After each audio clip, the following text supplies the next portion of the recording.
Karong nagkaduol ang Kapaskuhan na bati na usab sa mga Zamboangenyo ang pagtaas sa presyo sa karneng baboy tungod nihit kuno ang supply. Ani report. Gikabalakan karon sa Zamboanga City LGU ang supply sa karneng baboy karong holiday season. Tungod padayon ang pagsaka sa presyo niini, tungod limitado kuno ang supply.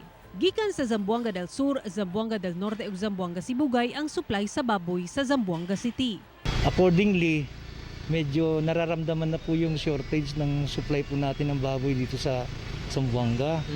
And as of at the latest, yung latest na bintahan daw po ng live weight po from 130 to 155.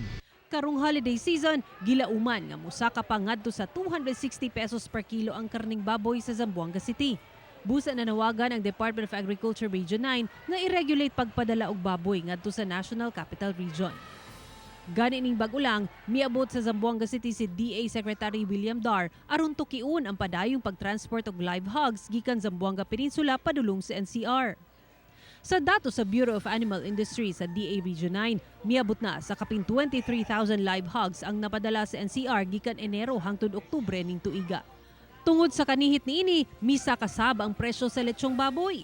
Busa karon pa lang gadawat na og order ang mga lechonero para sa Pasko ug bagong tuig. Gani ang kanhing 4,500 pesos nga tibok lechon, karon ana-ana kini sa 5,000 hangtod 6,000 pesos. Samtang ang lechon belly gikan 1,500 pesos, karon ana-ana sa 1,800 hangtod 2,000 pesos ang presyo. Misa ka na sabog 50 pesos hangtod 100 pesos ang matag kilo sa lechon. Bisan ang supply sa uling, palisuray, busa misa ka sabang presyo niini matag sako. As early as now, we already received mga 50 to 60 lechons. These are for December 24 and December 31. We encourage our customers to do the ordering, the bookings as early as possible.